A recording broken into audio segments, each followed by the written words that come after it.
East Dryfontein is one of the deepest mines in the world. 10,000 miners descend to the depths every day.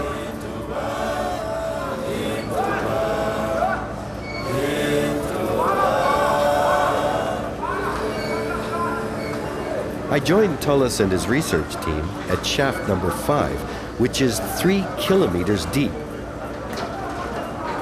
When the cage goes down full at shift time, they're absolutely jammed in like sardines, and it's 2 miles down.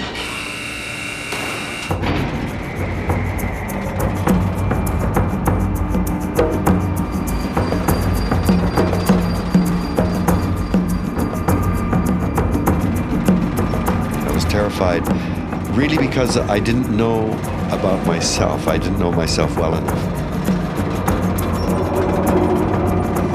Well, I can certainly feel the heat coming up now. What'll it be at the bottom of the shaft? They're trying to keep it at 32, let's put it that way. And what is the rock temperature at? Ah, that's a different story. It's about 50 degrees centigrade. Oh, wow.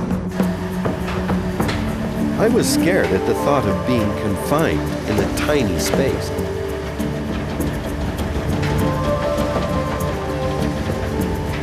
It's 3 kilometers down, and it's a journey back in time. Tullis hopes to find life forms like those that first appeared on Earth billions of years ago. I get to the bottom, and I'm astounded at the size of the caverns down there. I mean, it's a very impressive place in terms of the scale and the sheer technology. You realize that the noise coming in is the noise of the fans that have to exchange a huge amount of air to keep everyone down there alive. We're here because the drilling team at the rock face has run into water. For the search for life, we always are looking for liquid water. Water does appear to be the key.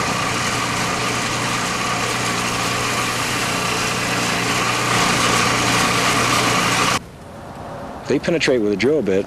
We move in as quickly as we can and obtain samples which are free of drilling contamination. So when did you find out about this place, Tullis? We were called by the mining company when they drilled and hit this intersection. Oh boy, it looks hot. It feels hot.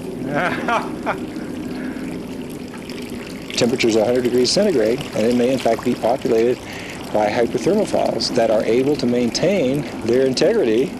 They're tenacious enough to do that with growth rates that are phenomenally slower than anything that's encountered in deep sea environments. Some of these organisms, Tullis told me, grow so slowly they may only reproduce once in 1,000 years. What is this going to tell me? It's going to give you pH. There's 913. Oh wow, so it's alkali. Yeah, that's exactly right. Okay. Most of the waters down here are alkaline. So I the water see. here is not quite as saline as seawater. Uh-huh. So what's Dwayne doing here, Tullis? Dwayne is filtering this fisher water in a sterile anaerobic canister.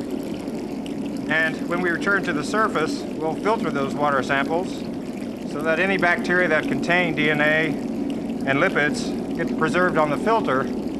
We then freeze that down, and that information will tell us the phylogenetic relationships of these organisms to their sisters or cousins that exist on the surface of the planet.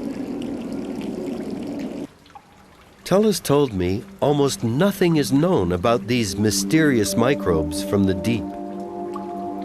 When you have microbial communities at such enormous depths, are they essentially autonomous down there?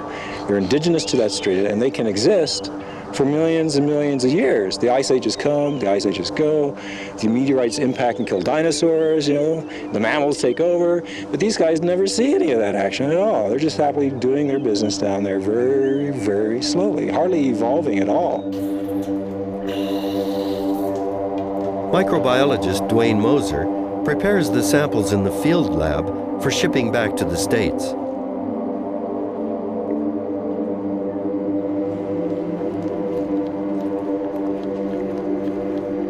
He may be handling organisms that are close kin to some of Earth's earliest inhabitants.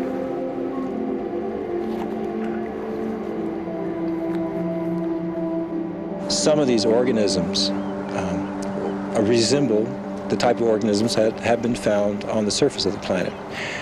Some of these organisms actually resemble deep-sea hydrothermal vent organisms. And most of them are totally new to science. It's a whole new world, but as Tullis explained, it comes from the distant past. There are a larger number of DNA signatures that we find that don't closely correlate with anything that's ever been found on the surface. So here we're standing essentially with new branches to the tree of life, some of them that are quite distinct from anything that's ever been discovered before.